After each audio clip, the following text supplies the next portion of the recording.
Hello guys, कैसे आप सभी। उम्मीद करता हूँ कि आप अपने घर में ठीक है, स्वस्थ हैं, अच्छे से हैं। और आज मैं आपका स्वागत करता हूँ मेरे चैनल इंग्लिश सागर में।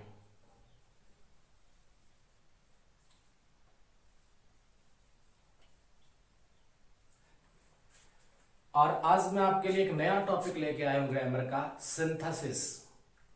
इंग्लिश में सिंथेसिस होता है, इसका क्या काम है, क्या होता है ये आज हम पढ़ेंगे। तो हमारा टॉपिक है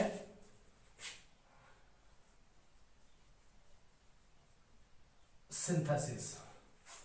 सिंथेसिस क्या होता है, किसको कहते हैं सिंथेसिस।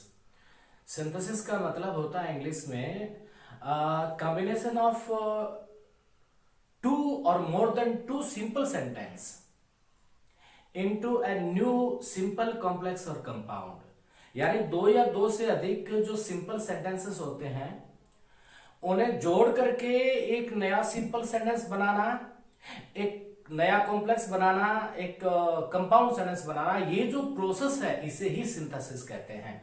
क्या होता है सिंथेसिस? मींस ए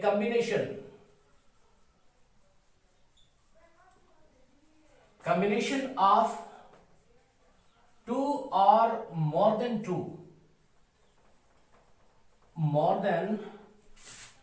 two simple sentences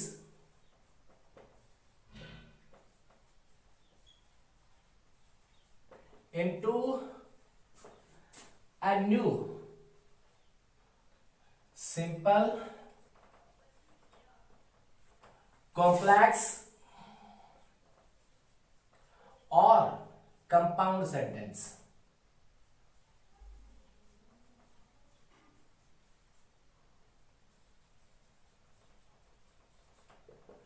क्या होता है सिंथेसिस? सिंथेसिस होता है कॉम्बिनेशन, होता है दो या दो से अधिक सिंपल सेंटेंसेस का कॉम्बिनेशन होता है, और उस कॉम्बिनेशन से एक नया सिंपल सेंटेंस या फिर कॉम्प्लेक्स या फिर कंपाउंड बनता है। तो एक नया सिंपल कॉम्प्लेक्स कंपाउंड सेंटेंस बनाना जो प्रक्रिया है, जो प्रोसेस है, उसे हम सिंथेसिस कहते हैं। एग्जाम्पल के तौर पे देखिएगा, आई वेंट टू दिल्ली। मैं दिल्ली गया, एक सेंटेंस आ गया, सिंपल सेंटेंस हमारे पास। और दूसरा मैंने लिखा आई बॉट ए बस। ये दो सेंटेंस है, मैं दिल्ली गया और बस मैंने खरीदी। ये दो सेंटेंस है, इन दोनों को जोड़ करके हमें एक नया सिंपल कॉम्प्लेक्स या कंपाउंड बनाना है। तो मैं इसका एक नया सिंपल बना रहा हूं, दोनों को जोड़ करके। क्या बनेगा? I went to Delhi. अब क्या करना है, इस सेंटेंस को हम जोड़ेंगे तो इन्फिनिटिव से जोड़ेंगे और इसको हम नॉन फाइनाइट वर्ब बनाएंगे, infinitive to plus first form बना देंगे। तो ये हो जाएगा टू बाय ए बस। ये दो सेंटेंस को मिलाकर के ये एक जो सेंटेंस बना है, ये जो बनाने का जो प्रोसेस है, जो रूल्स है बनाने के, वो सिंथेसिस में आता है। ये प्रक्रिया, ये प्रोसेस सिंथेसिस होता है। तो वाक्यों का निर्माण करना, नए वाक्य बनाना, नए सेंटेंसेस बनाना, सिंपल सेंटेंस को जोड़ करके उन्हीं से कोई सिंपल बना देना, या कॉम्प्लेक्स बनाना, या कंपाउंड बनाना। अब मैंने इसमें क्या किया, दोनों सेंटेंस है, I went to Delhi, I bought a bus. मैं दिल्ली गया और मैंने बस खरीदी। ये दो सेंटेंस है। तो आई वेंट टू दिल्ली मैंने पहले ले लिया, इसके बाद में सब्जेक्ट से मैं इसको हम बिल्कुल हटा देंगे, और इसके बाद में ये जो फाइनाइट वर्ब है इसे non finite verb to plus first form में बदल देंगे और हमारा एक नया सिंपल सेंटेंस बन जाएगा। तो ये होता है सिंथेसिस।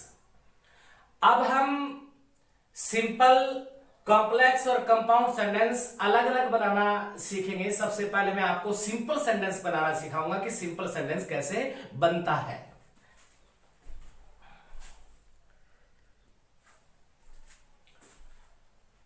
देखिए, पहले हम सीखेंगे फॉर्मेशन ऑफ सिंपल सेंटेंस, कि किन्हीं दो सिंपल सेंटेंस को जोड़ करके एक नया सिंपल सेंटेंस कैसे बनाएं हम, ये सीखेंगे हम।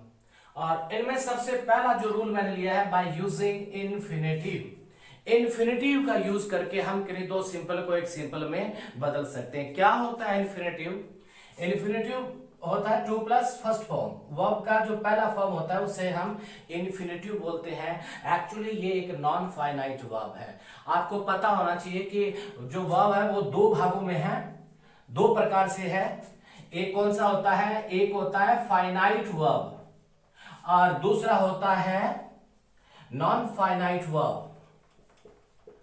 क्या होता है ये? फाइनाइट कौन सा होता है, नॉन फाइनाइट कौन सा होता है? मैं एग्जांपल के जरिए इसका डेफिनेशन क्लियर करता हूं। जैसे देखिएगा,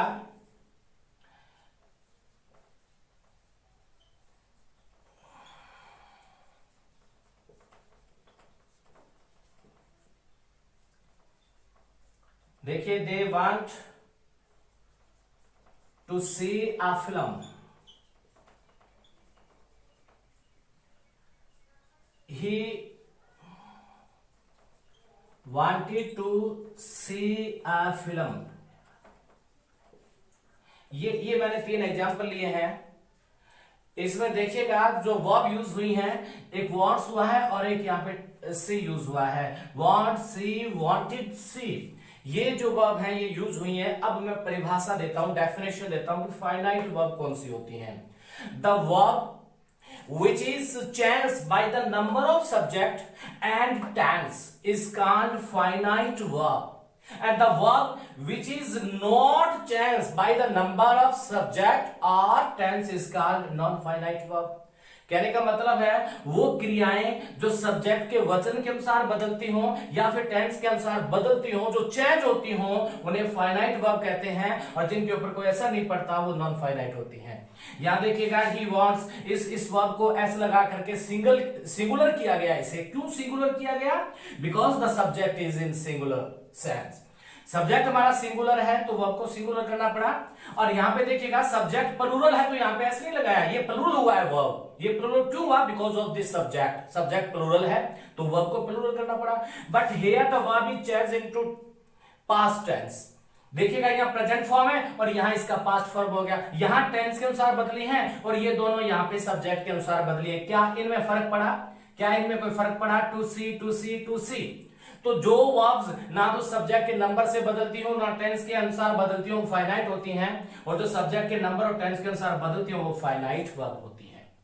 तो टू सी मैंने एक यूज किया है जो इन्फिनिटिव होता है। अब थोड़ा सा मैं इसका जरूर बताऊंगा क्योंकि दो तीन जो नॉन फाइनाइट वर्ब है वो इसमें आएंगी।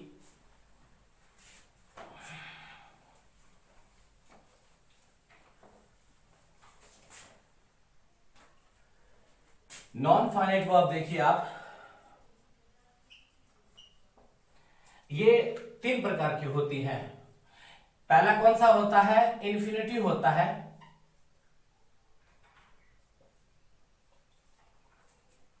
और दूसरा कौन सा होता है? जेरेंड होता है।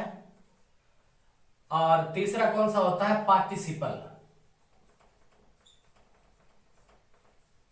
ये तीन होते हैं। अब आप सोच रहे होंगे कि ये क्या है, ये क्या है और ये क्या है। ये तीनों वर्ब्स हैं, नॉन फाइनाइट वर्ब है और ये वर्ब कभी नहीं बदलती। जो मैं फॉर्म लिखूंगा वो सेम रहेगा, चाहे टेंस कोई भी हो चाहे सब्जेक्ट कोई भी हो। इन्फिनेटिव एक्चुअली दो प्रकार से लिखा जाता है। एक तो होता है बेयर इन्फिनेटिव। बेयर इन्फिनेटिव बोले तो वर्ब का पहला फॉर्म, और एक होता है विद टू इन्फिनेटिव जिसे हम बोलते हैं टू प्लस वर्ब का पहला फॉर्म। ये कभी चेंज नहीं होते, सेम रहते हैं। जेरेंड होता है वर्ब की पहली फॉर्म के साथ हम आईएनजी फॉर्म लगाते हैं तो एक जेरेंड का कंस्ट्रक्शन होता है। पार्टिसिपल तीन होते हैं। तीन पार्टिसिपल कौन से? पहला लिख रहा हूं मैं पी पी, दूसरा भी लिख रहा हूं पी पी और तीसरा भी लिख रहा हूं पी पी। बता देता हूं ये पी पी एक्चुअली है क्या? Present participle. PP present participle और पास्ट पार्टिसिपल, और ये पीपी परफेक्ट पार्टिसिपल। जो प्रेजेंट पार्टिसिपल होता है वो वर्ब का पहला फॉर्म होता है और जो पास्ट पार्टिसिपल होता है वर्ब का थर्ड फॉर्म होता है और जो परफेक्ट पार्टिसिपल होता है वो ये बनता है, ये फॉर्म होता है इसका, हैविंग और वर्ब का थर्ड फॉर्म। ये सारी नॉन फाइनाइट वर्ब हैं और ये वर्ब कभी बदलेगी नहीं। ना तो सब्जेक्ट से चेंज होती हैं ये, ना टेंस के अनुसार चेंज होती हैं। ये फॉर्म फिक्स है, ये फिक्स ही रहने हैं। अब इनमें से ये तीनों प्रेजेंट पार्टिसिपल, पास्ट पार्टिसिपल और परफेक्ट पार्टिसिपल और इन्फिनेटिव, इनका यूज करके हम एक सिंपल सेंटेंस बना सकते हैं। यानी दो सिंपल को हम इनसे जोड़ करके एक नए सिंपल में तब्दील कर सकते हैं। अब आप सोच रहे होंगे कि जेरेंड पहली फॉर्म प्लस आईएनजी और ये भी फर्स्ट फॉर्म प्लस आईएनजी दोनों सेम है, इनमें डिफरेंस थोड़ा सा हम एग्जांपल लेके कर लेते हैं।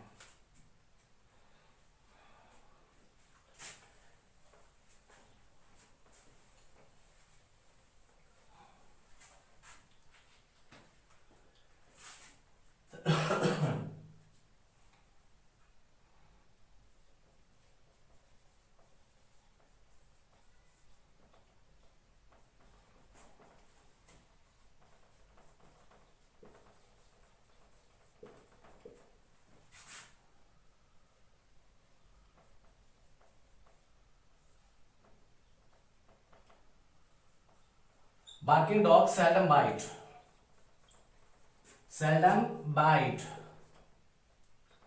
ये देखिएगा, ये दो सेंटेंस मैंने यूज करे हैं। इनमें पहला फर्स्ट फॉर्म प्लस आईएनजी और यहां भी फर्स्ट फॉर्म प्लस आईएनजी। इन दोनों में से एक तो जेरेंड है और एक है प्रेजेंट पार्टिसिपल।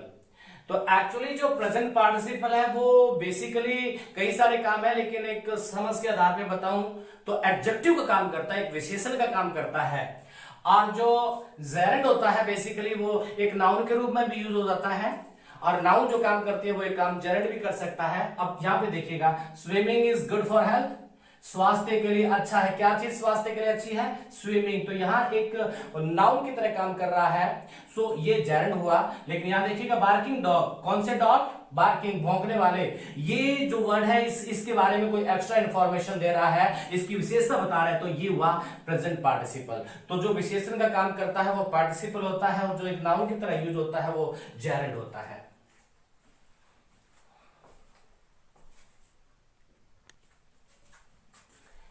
देखिए यहाँ पे बाय यूजिंग इन्फिनेटिव, इन्फिनेटिव क्या होता है मैंने आपको बता दिया। और अब देखिएगा इसका यूज करके हम दो सिंपल सेंटेंस को एक सिंपल में कैसे तब्दील करें। राम वेंट टू दिल्ली, राम दिल्ली गया। ही बॉट ए बस देयर, उसने वहां पे एक बस खरीदी। तो इन्फिनेटिव का यूज एक्चुअली हम कहां करते हैं? दो काम होंगे और एक काम दूसरे काम का पर्पस होगा। हाँ, कोई उद्देश्य होगा, और उद्देश्य वाला जो कार्य है वो हमेशा टू इन्फिनेटिव में लिखा जाएगा। जैसे दिल्ली गया, दिल्ली जाने का उद्देश्य क्या था? दिल्ली जाने का उद्देश्य था बस खरीदना। तो ये जो पर्पस वाला पार्ट है इसे आप नॉन फाइनाइट में बदलेंगे। यहां वाली जो वर्ब है ये चाहे किसी भी फॉर्म में क्यों ना हो, आप इसे किस में तब्दील कर देंगे? टू इन्फिनेटिव में। और दोनों में सब्जेक्ट सेम है, ये राम है वो ये है, तो सब्जेक्ट एक यूज करना है। तो इसमें यूज हो गया। देखिएगा ही बॉट, इसको बना देंगे हम, एक्चुअली बनाएंगे। तो देखिएगा Ram went to Delhi, he bought a bus there. तो राम वेंट टू दिल्ली, दिल्ली गया क्या करने के लिए गया? बस खरीदने के लिए। ये पर्पज है, इसको हम टू इन्फिनेटिव में बदलेंगे। ये जो बॉट है इसको टू प्लस फर्स्ट फॉर्म में ले आएंगे, टू बाय ए बस। इसका यूज नहीं करना, ये दिल्ली आ गया पहले। नेक्स्ट है आई वेंट टू स्टेशन, मैं स्टेशन पे गया। My objective was to see off my sister, मेरा उद्देश्य था बहन को सी ऑफ करना। तो इसमें क्या करेंगे? दोनों सब्जेक्ट सेम है यहाँ पे एक्चुअली, तो हम आई वेंट टू इसको पहले लिखेंगे, आई वेंट टू स्टेशन। अब इसके बाद में देखिएगा to plus first form already दी हुई है, तो आप इसको पीछे छोड़ देना है और ये आपको ऐड कर देना है, to see off my sister. अब देखिएगा ये एक नया सिंपल है दो को जोड़ करके, और एक ये नया सिंपल है दो को जोड़ करके। तो हम इन्फिनेटिव का यूज करके कि नहीं दो सिंपल सेंटेंस को एक नए सिंपल में बदल सकते हैं। इन्फिनेटिव क्या होता है आपको मैंने अभी थोड़ी देर पहले बताया है।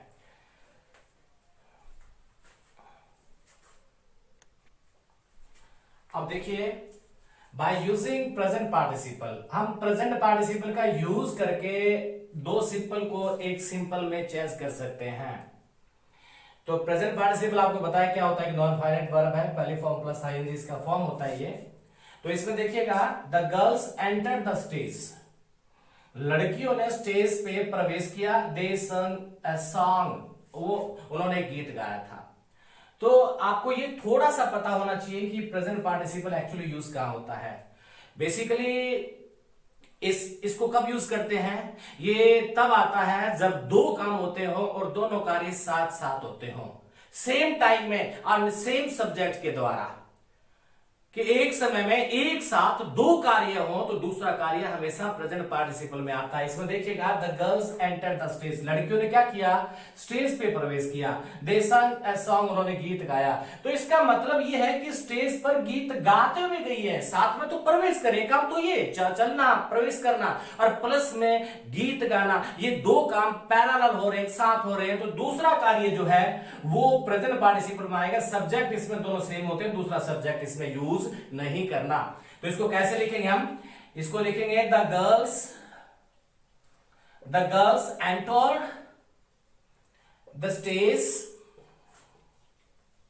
अब इसके बाद में ये जो वर्ब है ये फाइनाइट वर्ब है, इसे non finite present participle change कर देंगे। तो ये प्रेजेंट पार्टिसिपल हो जाएगा सिंगिंग अ सॉन्ग, गीत गाते हुए प्रवेश किया, अ सॉन्ग। ये एक नया सिंपल सेंटेंस बन गया। तो इसमें ध्यान रखना है, दो काम होंगे, दोनों कार्य साथ साथ होंगे, करने वाले भी सेम होंगे। ये लड़के प्रवेश कर रहे हैं, लड़कियों ने गीत गाया है और दोनों काम साथ साथ होंगे। और जहां दो कार्य एक साथ साथ हो तो दूसरा कार्य प्रेजेंट पार्टिसिपल में ही लिखा जाता है। और अगला इसका यूज हम करते हैं, कहां यूज करते हैं, इसमें दो कार्य होंगे, ठीक है, एक कार्य दूसरे कार्य का रिजल्ट होगा। एक कार्य हुआ और उसका रिजल्ट दूसरा कार्य बना, तो जो रिजल्ट बना है वो प्रेजेंट पार्टिसिपल में। जैसे मैं एग्जांपल लिखता हूं, ही फायर्ड, उसने गोली चलाई। एक sentence, he killed a lion, उसने शेर को मार दिया।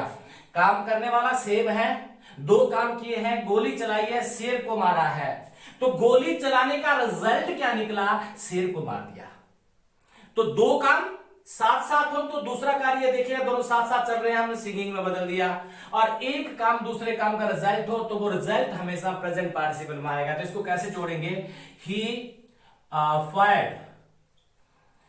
फायर्ड और ये हो जाएगा, यहां से प्रेजेंट पार्टिसिपल, सब्जेक्ट चला गया, सेम है, किलिंग ए लॉयन, शेर को मारा। ये एक नया सिंपल सेंटेंस बन गया। उम्मीद करता हूं आपके समझ में आया है। अगर आपको लगे कि ठीक पढ़ा रहा हूं और मैं अच्छे से पढ़ाऊं तो प्लीज आप मेरे चैनल इंग्लिश सागर को सब्सक्राइब करें, लाइक करें और शेयर करें। आपका दिन शुभ हो। थैंक्स।